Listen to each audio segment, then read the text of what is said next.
등산을 오래 하다 보니 힘들어서 불안정한 자세로 산행을 하거나 무리하다 무릎이 망가져서 산에 가지 못하는 분들도 심심치 않게 볼 수 있었어요. 그래서 저도 같은 실수를 했던 등산 초보 시절이 있었는데요. 다양한 정보와 운동을 해보면서 얻은 비밀을 알려드리려고 합니다. 하체 근력을 키워라, 살을 빼라, 그런 거 아닙니다. 바로 정답부터 말씀드리면 근육 쓰는 법과 자세를 알면 됩니다. 오르막도 잘 오르고 무릎 건강도 지키는 다양한 꿀팁 모두 다 말씀드리겠습니다. 산 올라가실 때 체력으로 올라가시나요? 무슨 운동을 해도 체력이 좋으면 다 됩니다. 혹시 이런 경험 했는지 모르겠지만 방법을 모르고 체력으로 하다 보면 부상은 생각보다 쉽게 옵니다. 무슨 운동이든 운동에 맞게 해야 하며 근육을 쓰는 방법이 다릅니다. 특히 등산을 오랜 시간 고강도로 하다 보니 큰 근육을 써야 합니다. 큰 근육을 써야 하는 이유는 간단합니다. 큰 근육은 작은 근육에 비해 덜 지치고 오래 갈 수 있어요. 등산을 하면 허벅지, 종아리, 엉덩이 등 다양하게 근육을 쓰지만 큰 근육인 엉덩이 부분을 사용하셔야 합니다. 방법은 이렇습니다. 일단 한 스텝 다리를 올리고 나서 엉덩이 즉 뒷근육으로 밀어 올린다는 느낌으로 올라가는 겁니다. 이렇게 하면 허벅지나 종아리 근육이 아닌 엉덩이 쪽에 힘이 실리는 게 느껴집니다. 무슨 느낌인지 알기가 어려우시죠? 이렇게 손으로 근육을 만지면 움직임이 쉽게 느껴집니다. 그러면서 느낌을 찾아가시면 됩니다. 저도 이거 하나 바꾸고 산행 중에 다리 풀리는 게 확 줄었습니다. 지금 영상 보시면서 실내에서 한번 해보셔도 쉽게 느낄 수 있습니다.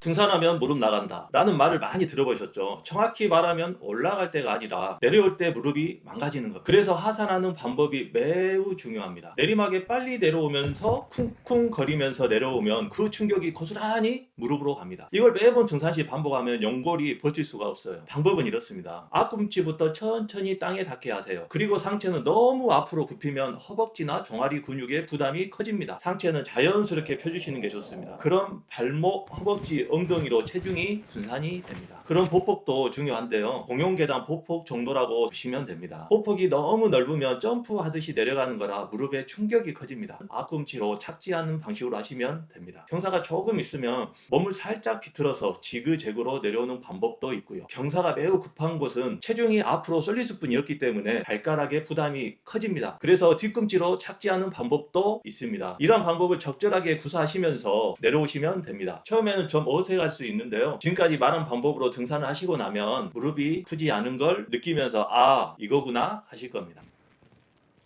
크게 세 가지 방법으로 분류할 수 있는데요. 첫 번째, 등산 스틱을 사용하는 겁니다. 등산 스틱은 균형을 잡아주고 충격을 분산시키는 보조 도구입니다. 특히 하산할 때 스틱이 진짜 빛을 발휘하는데요. 하산할 때 체중은 3, 4배의 충격이 실리게 됩니다. 만약 배낭의 무게가 5kg만 늘어난다고 하면 상황에 따라 8배 정도의 하중이 무릎에 실리게 됩니다. 이때 스틱으로 충격을 나눠주면 무릎 부담이 확 줄어듭니다. 스틱을 사용하게 되면 팔과 어깨를 통해 하중을 30% 감소시켜줍니다. 산행 후에 겪는 근육의 피로도는 약 15% 감소시켜주는 과학적인 근거가 있습니다. 특히 배낭의 무게를 줄이는 것도 좋은 방법입니다. 근데 주변에 스틱을 지팡이처럼 쓰시는 분들이 계시거든요. 체중을 스틱에 왕창 실어서 팔로 버티듯이 올라가시는 건데요. 이런 경우에는 오히려 손목이나 어깨에 무리가 오며 부상 원인이 됩니다. 절대 하지 말아야 할 행동입니다. 두 번째, 무릎 보호대 착용입니다. 무릎 보호대는 무릎 관절을 단단하게 잡아줘 움직임이 안정됩니다. 이로 인해서 관절이 흔들리는 걸 최소화해서 통증을 완화해주는 효과가 있습니다. 보시는 바와 같이 무릎 보호대는 다양하게 출시가 되어 있습니다. 과학적인 설계와 디자인으로 된 전문적인 브랜드 제품을 이용하는 것이 좋습니다. 최근에는 보호대 착용보다 가볍게 붙일 수 있는 스포츠 테이핑도 널리 사용되고 있습니다. 기호에 맞게 사용하시기 바랍니다. 세 번째는 기능성 깔창 사용입니다. 기능성 깔창은 충격 완화 그리고 발의 피로도를 현격하게 줄여주는 효과가 있습니다.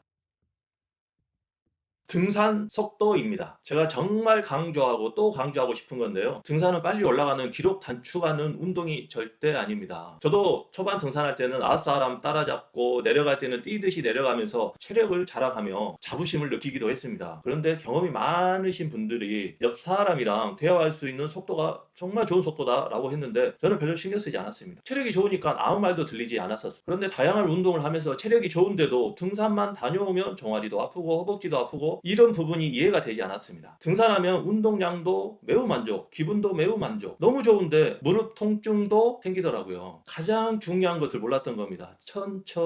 천천히란 심박수가 과하게 올라가지 않는 속도입니다. 이 상태를 유지하면 젖산 및 활성화산소도 덜 쌓입니다. 그만큼 근육 피로도가 낮아집니다. 특히 등산은 천천히 하다 보면 쉬는 횟수가 줄어들어 오히려 총 등산 시간이 줄어듭니다. 등산 시간과 회복력을 둘 다 잡을 수 있는 게 천천히 걷는 겁니다. 느리다고 부끄러운 게 절대 아닙니다. 지금까지 힘들어서 땅방 보고 등산을 하셨다면 속도를 낮추시면 해결이 됩니다.